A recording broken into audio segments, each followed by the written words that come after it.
Ano po yung late money lessons that we did not learn that will make us broke and poor? Kung gusto nyo malaman, panoorin yung tong video na ito. Videos that will make you wealthy and debt-free.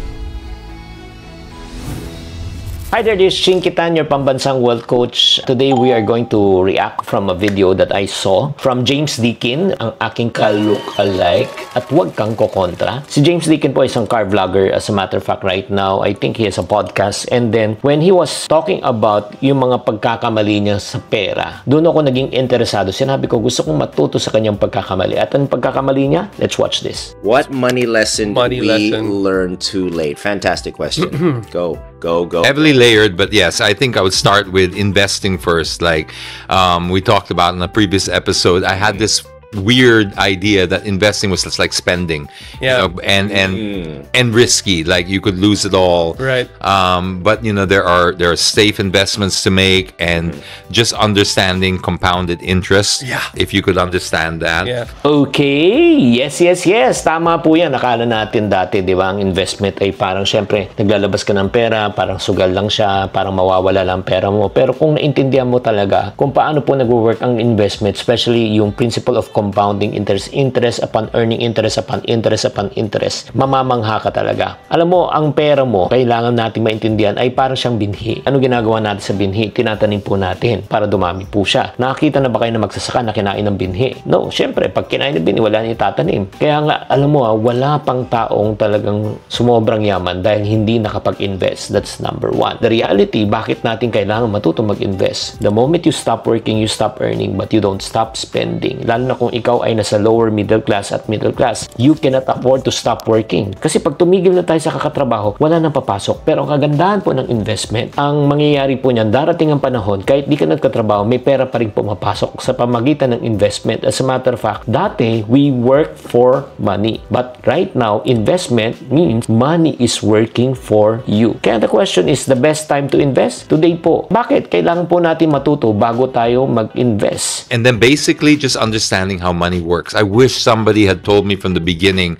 how money works, and then I would have seen the scam that it really is, and then seen how to program myself out of it. Because it's only until you really see the problem that we're trying to solve do you really get into and really invest with confidence. Sure. Because before I had this crazy idea of like, you know, cash is king, you know, put cash in the bank and all that. Sobrang nakakatindig balihibo yan. Na totoo po yan. Pag hindi mo naintindihan, parang feeling mo talaga trap ka. Parang nasa loob ka ng maze. Kung hindi mo naintindihan, maliligaw ka. Pag hindi mo naintindihan, malulugi ka. Doon ka dapat magising. Ang problema kasi sa totoo lang, wala naman subject ng Finance 101 sa school. Hindi naman tayo tinuruan. Tinuruan tayo paano kumita ng pera. Pero hindi tayo tinuruan kung paano mag-manage ng pera, paano magpalago ng pera, paano magprotektahan ng pera. We can escape the trap by learning how to earn, manage, and protect your money. Pero ito nga, ano bang talagang problema pagdating sa pera? I wish we talked about money more. Yeah. I wish we were not afraid to talk about it. I wish we were. Taboo. It was taboo at the dinner table. No one ever talked about it. And it's unfortunate that we just didn't. That's how it was back in their generation. And it reflected on us. And now that I'm telling my family we should talk more about it, it's fine. It's great to talk about wages. It's great to talk about allowance. It's great to talk about investing. Ayun, ladies and gentlemen. Sa totoo lang, sa pamilya, hindi natin masyadong pinag-uusapan ng pera. Bakit? Lalo na sa kulturang Pilipino ang sinasabi, huwag mo masyadong pag-usapan ng pera dahil nagmumukha ka ng pera. Ayaw masabihan ng mga Pinoy na mukha silang pera. Kaya parents out there, open up. I suggest na pag-usapan nyo yung budget. Pag-usapan nyo lahat ng gastusin, may pinanggagalingan. Tanungin yung anak nyo tungkol sa pera. Hindi dapat sikreto ang pera. So sa bahay po namin, we really talk about money. We explain. Yung perang kinikita namin, yung perang ini-invest po namin, perang ginagastos po namin, pinako-compute namin sa kanila. Nung one time nga binigyan namin sila ng challenge, binigyan namin sila ng pera at pinasupermarket namin sila. Tapos nung na-realize nila, ito lang nabili namin sa ganitong klaseng pera. Yes, that is the cost of money. Kailangan pag-usapan ngayon para hindi tayo magutom in the future. Pero ito yung tanong, paano naman nila tinuturuan ngayon ang kanilang mga anak tungkol sa pera? Hosts to You might get a call, by the way, because I'm out of town and you're gonna do a health hosting. But she knows my salary as far as how much I charge for hosting. So, and I'm okay with that. Yeah. Nice. He needs to know the ins and outs of it. Like this event, I'll charge for this. This event, I might do it for free because it's a campaign I believe in. So I want her to know the ins and outs of my industry and how much I get paid, and then what do I do with that money once I get it? Do I, 10% goes into investing, the other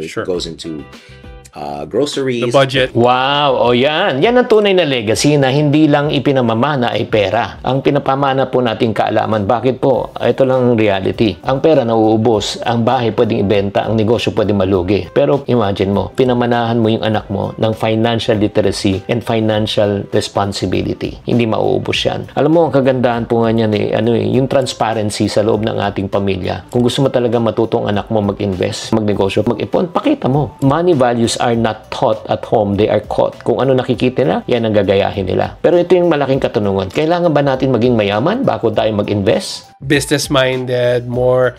So, there really wasn't a space for the investing mindset, which I kind of fell into na lang later in life. And I wish I had known early on that you don't need to be a successful business person to be able to invest.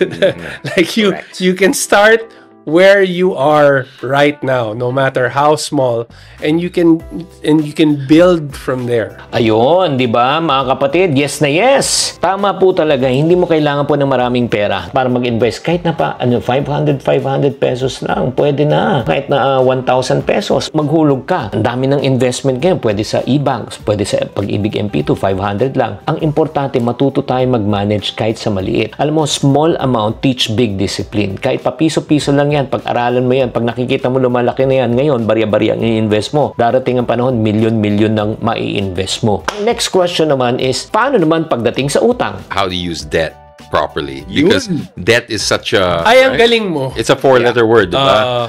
And because irresponsibly, well, it's like fire. You use correctly, you cook food. Right. You warm your home, or you can burn or you burn your house down, right? So but I was always like, stay debt free, debt free is the best.